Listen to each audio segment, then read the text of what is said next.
J'ai apporté quelques bobounes pour les infirmières. Salut à tous, donc avant de poursuivre cette vidéo, je voulais revenir sur cette partie. J'ai longtemps réfléchi pour savoir si je voulais vraiment dévoiler cette partie de ma vie privée. Et puis en fait je me suis dit que ça devait pas être un sujet tabou. Dans mon cas il s'agit de mon père, donc une personne très très proche. Et donc je ne m'imaginais pas faire autrement que de l'accompagner évidemment. La seconde raison pour laquelle je voulais revenir sur ce sujet, c'est évidemment parce que ça a un impact sur le food truck. Bon, émotionnellement je l'ai dit, hein, déjà c'est compliqué. Il faut faire face, hein, tout simplement. La vie continue, j'ai envie de dire. Et ben voilà, en fait, des fois, c'est pas simple de se dire qu'on essaie de kiffer notre vie et qu'à côté de ça, il y a nos proches qui souffrent et qu'on a juste envie de les aider, quoi. L'autre impact, cette fois-ci concret, c'est que pour ma part, en fait, les chimios de mon père interviennent le lundi matin. Donc en fait j'ai décidé tout simplement d'arrêter de servir le lundi pour pouvoir l'accompagner.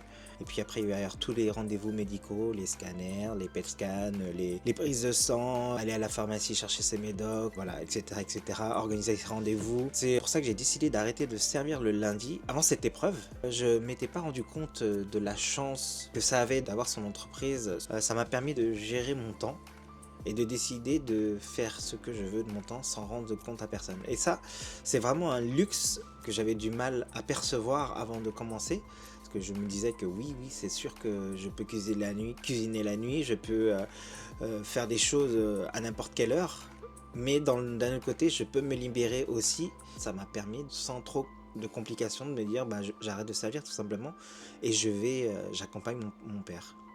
Et ça vraiment c'est un luxe que je ne soupçonnais pas. Et c'est plutôt cool. Donc voilà, pour ce qui est de la suite de la vidéo, donc ce soir je ne sers pas. Tout simplement parce que j'ai une cérémonie de remise de prix. L'aspect négatif c'est que je ne sers pas. Et pour le coup du coup ça fait un manque à gagner encore une fois. Et ensuite jeudi je sers comme d'habitude. Et puis ce week-end, gros événement puisque j'ai le Come and Play qui se joue à Damary-Lélis, une convention pop culture. Donc j'espère vraiment que ça va fonctionner. Puis de toute façon, en fait, vous verrez ce que ça a donné sur cette fin de vidéo.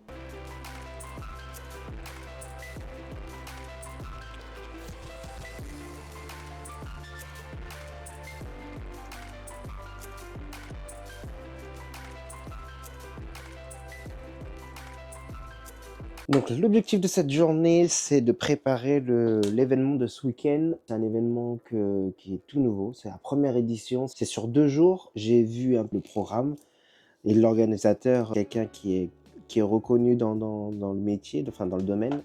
Du coup, je pense que c'est un événement qui peut marcher, hein, sachant que bah, les frais d'entrée n'étaient pas négligeables. Donc j'espère que ça va marcher, surtout déjà, ne serait-ce que pour récupérer cette somme. J'espère pouvoir y faire au moins 200 couverts. Aujourd'hui, bah, c'est les courses. Sachant que je prévois de faire du boboon, du riz cantonais, le sandwich et le hammock. Donc je pars sur 4 plats.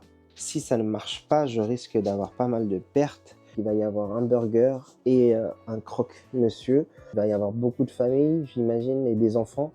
Et les enfants, même les miens, hein, ils vont se tourner vers les frites. Hein. Donc, voilà, mon cœur de cible, ça va être les familles, mais ça va être surtout les parents. Donc, la carte complète, ça va être nem, nom pas au salé, boboon, riz, hammock, sandwich et non pas au sucré. J'ai un objectif aussi sur cet événement, c'est de préparer des sacs personnalisés à l'effigie du Food Truck. Donc je vous montrerai un peu le process parce que tout est manuel. Hein. J'aimerais en faire 250. Parce qu'en plus dans tout ça, en fait, j'ai un service ce jeudi. C'est sûr que par rapport à cet événement, ça va être moindre, hein, mais il ne faut pas le négliger. Hein, parce qu'en fait, tous ces petits services-là, c'est ce qui me permet de véritablement payer mes charges. Je peux travailler en amont. Et sachant que, par exemple, personnaliser les sacs, si j'arrive à en faire plus, ils vont me servir pour le prochain événement, gros événement aussi qui a lieu la semaine prochaine. Ça va être le premier marché de Noël. Donc voilà, l'idée c'est d'optimiser le travail. Hein. Bon, là je pense que c'est assez chargé. Entre faire les courses et faire tout ça, déjà c'est pas mal.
je sais pas si ça se voit bien sur la caméra, mais là il neige beaucoup. On est à la veille du Common Play qui a lieu à Damarilalis. Donc c'est à 35-40 minutes de chez moi. Allez, 35 minutes de chez moi grand max. Mais ce qui m'inquiète, c'est la neige, le temps qui se dégrade, et j'ai vraiment peur qu'il n'y ait personne. Et en plus de tout ça, c'est que je vais travailler dans le camion, dans le froid. On est aux alentours de 0 et 1 degré là. Ça va être chaud. Ça va être chaud de tenir toute la journée dans le froid. Ça m'inquiète vraiment. Je m'attendais pas à ce que le froid arrive aussi vite. Parce qu'on est, mi-novembre, allez, fin novembre. Mais bon, j'ai bon espoir quand même parce que cet après-midi, ils annoncent un redoux. Ce qui fait que logiquement la neige va fondre. Donc voilà.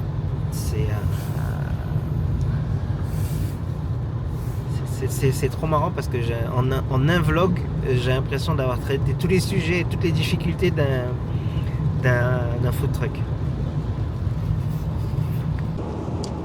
Alors je me suis avancé hier en vous disant que je vous avais tout montré, tous les soucis qu'il pouvait y avoir et toutes les inquiétudes qu'il pouvait y avoir sur le food truck. Ce matin, j'ai pas démarré, voilà, tout simplement. Donc grosse galère. J'ai dû prendre un autre véhicule pour démarrer avec les pinces. Gros coup de stress, sachant que là j'ai 30 minutes, un peu plus de 30 minutes de retard. Il est 10h30, l'objectif c'est d'ouvrir à 11h30. J'ai encore de la cuisine à faire sur place, notamment allumer les feux qui prend du temps. Donc voilà, chose positive, il fait beau et pas si froid que ça. Donc j'espère qu'il y aura du monde. En tout cas j'ai vu quelques photos et le lieu a l'air top, bien rempli de stands et les exposants ont mis le paquet sur tout ce qui est déco de leur stand. Donc voilà, tout le monde y met de sa personne, donc ça promet un bel événement. Ouais, bon bah la hantise du food truck, c'est justement quand il y a des événements comme ça, c'est d'être dans un événement qui ne fonctionne pas. Là clairement, j'ai dû faire 10 couverts depuis que je suis arrivé. Il est 13h. Le risque c'est de passer l'heure du repas qu'il n'y ait personne. Bon, de ce que je comprends, c'est que vraiment à l'intérieur c'est très très calme. Sur ce genre d'événement, grosso modo, on s'attend sur le midi à faire entre 75 100 couverts minimum, sachant que moi j'ai prévu de faire 300 couverts sur le week-end.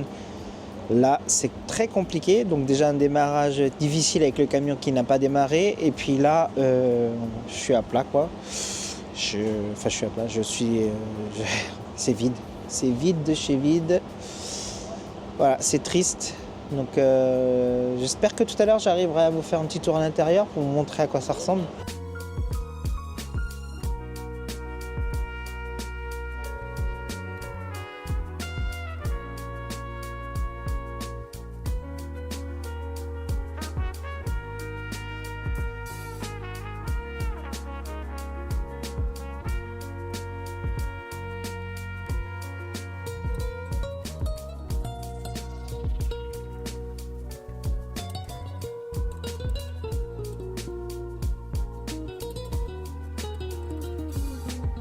Hey, je travaille dehors, je suis dans le camion.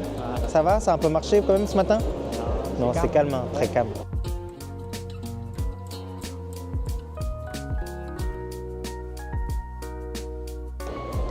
Ouais, j'avoue, c'est calme de fou. J'étais pas rentré du tout. Encore alors, on est un samedi après-midi. Là, on est censé être dans le pic du week-end. C'est clair, ça fait peur. Bon, allez, bon courage à toi. Ciao, hein. Au revoir.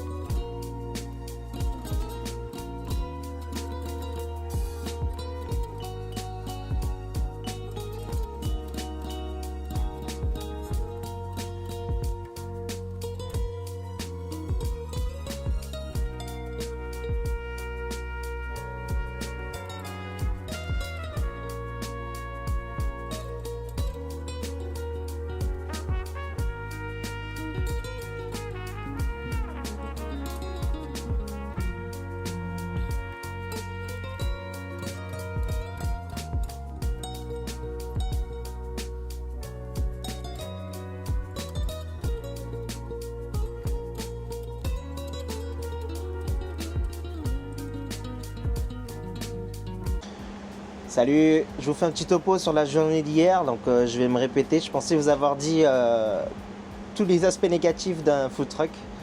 Et en fait, il y en avait eu un autre, c'est le fait de ne pas marcher. Tout simplement, je suis sur un événement, la com est dingue. Ils ont communiqué beaucoup sur les réseaux, dans la ville, etc. Mais manque de peau, y a personne. Il n'y a personne, je pense qu'ils attendaient entre 2000 et 3000 personnes. Hier, il devait y avoir 600 personnes.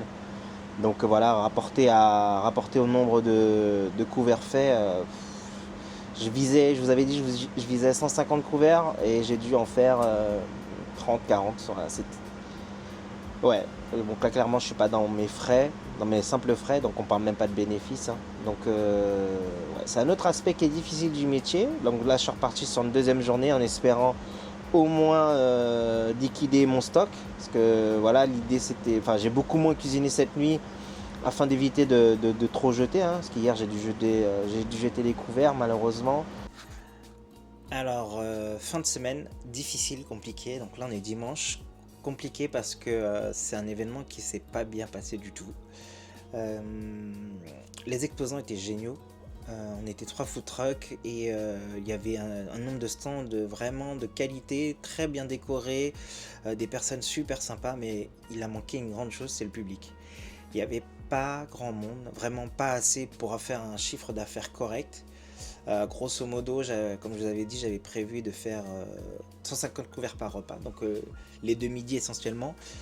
Et je crois que j'ai dû faire 60 couverts sur les 2 jours, donc compliqué financièrement. Hein. Je pense avoir perdu de l'argent même, entre l'emplacement et entre la matière première. Donc voilà, je vous avoue que c'est assez compliqué. Ça finit ce premier vlog avec tous les aspects négatifs qu'il puisse y avoir sur un camion. Un service annulé parce qu'il a neigé. Un service compliqué parce qu'il n'y avait personne. Un camion qui tombe en panne parce que panne de batterie. Donc voilà, mais vous inquiétez pas, ça va aller mieux par la suite. Faut juste remonter un peu la pente. C'est surtout dur émotionnellement, hein. C'est vraiment là où c'est plus compliqué, parce que faut se remotiver et il faut se remotiver à vite retravailler. Le seul truc qui me permettra en fait de rebondir, c'est tout simplement de vite resservir. La semaine prochaine, au week-end prochain, premier marché Noël. À Ozor-la-Ferrière, un marché Noël qui couple convention de tatouage et marché traditionnel. Pour le coup, moi je l'ai déjà fait l'année dernière, ça avait bien fonctionné. Donc voilà, j'espère au moins faire aussi bien, qui me permettra en fait de remettre de la trésorerie, parce que c'est là le vrai risque en fait, c'est de ne plus avoir de trésorerie, parce que qui dit plus trésorerie, ça veut dire qu'on ne peut plus acheter de matières premières, et donc ça a des conséquences fatidiques, hein. On ne peut plus vendre. Donc voilà, je compte sur cet événement parce que je ne vais pas pouvoir encaisser énormément d'événements qui ne fonctionnent pas, parce que c'est pas possible. Hein.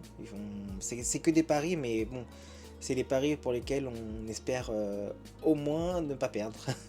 Donc voilà, rendez-vous la semaine prochaine pour cette convention tatouage et marché Noël. On se tient au courant. Ciao!